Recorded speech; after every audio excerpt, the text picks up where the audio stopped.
And love is greater than light. Love is understanding, redemptive, goodwill for all men, so that you love everybody because God loves them. You refuse to do anything that will defeat an individual because you have agape in your soul. He's called the apostle of love. He always did that, taught us that. And that was the main thing. Out of one blood, God made all men. As a young man, Calvin Woods worked closely with Dr. Martin Luther King Jr. He fondly remembers Dr. King as a man of faith who dedicated his life to the movement. He had faith, he had courage. You can have all of that and not have the other component he had was love. He had that love for everybody, and he taught it and told you if you couldn't do that, get out of the movement, get back, because we can't be like those who discriminating against us, that like they hate us. We got to be different. He taught that. In my perspective, he was a man of holiness. He taught that which was right. Dr. King's most well-known writings, including the famous letter from the Birmingham jail, continue to resonate deeply. The most important thing that he did to me personally while he was in Birmingham was the letter that he wrote from the Birmingham jail in response to the letter he received from a group of white clergymen telling him that it was not the time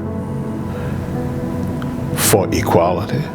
It was not the time for equal rights. It was not the time for black people to vote en masse, and it was not the time for black people to participate fully in the society. Dr. King spent time in several Alabama jail cells.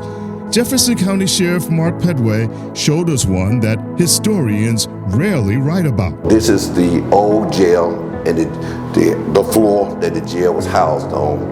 Now it's a museum. Because of Dr. King, we keep a replica of the jail right here so others can come and see what history took place right here in Jefferson County. You hear so much about the letter from Birmingham jail, but the last time he was arrested, he was right here in the Jefferson County jail. King's mission of peace often intersected with law enforcement in ways that some describe as complex. In Selma, the sheriff, I think his name was Jim Clark, had several interactions with Martin King. And then in 1967 here in Jefferson County, Sheriff Mel Bailey had the responsibility of taking him into custody after the Supreme Court had affirmed the decision in Walker versus City of Birmingham. So Martin King and Alabama sheriffs were not strangers to each other. But it is coincidental that they both had a similar mission. And the mission was that of peace. Yet for many, those interactions reflected the tension between law enforcement and communities of color during that era. We have these mixed feelings about authority. We have these mixed feelings about police of any kind.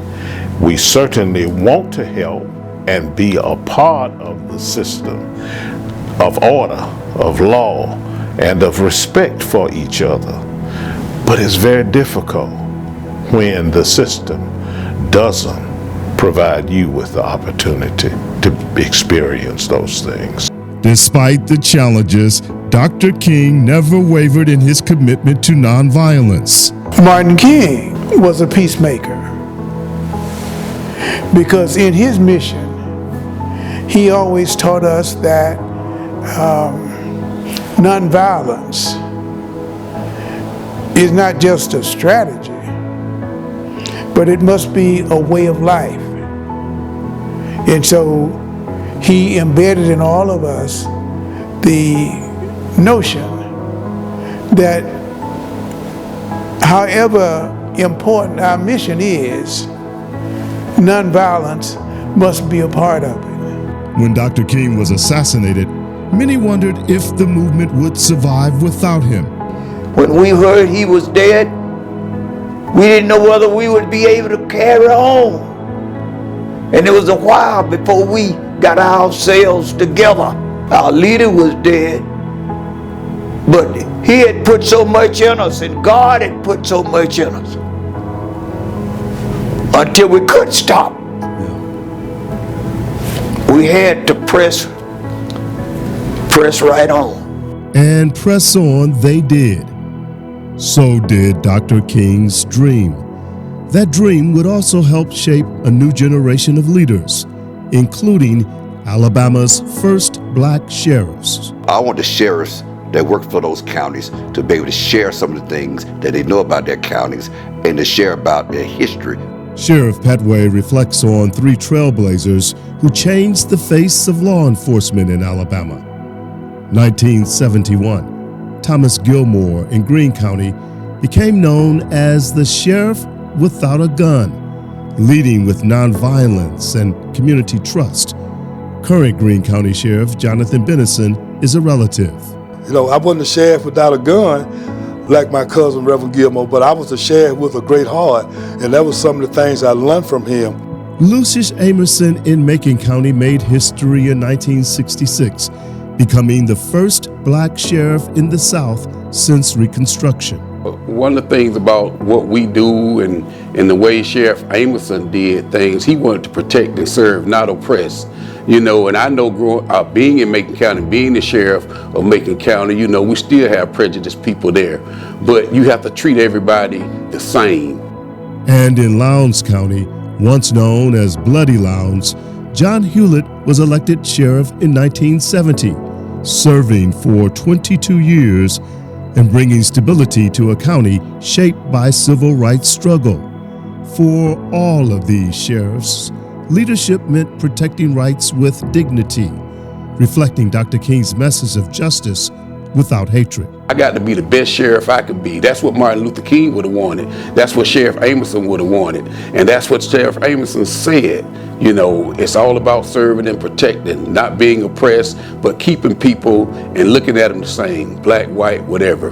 The same walls that once held Dr. King now stand as reminders of how far Alabama has come and how much responsibility rests on those sworn to protect. So glad that Dr. King came here and he did just that and marched these streets to make sure that we have a right, the same rights that everybody else was experiencing, and making sure that we of color and those that were disadvantaged were able to live the same type of life of those that were privileged.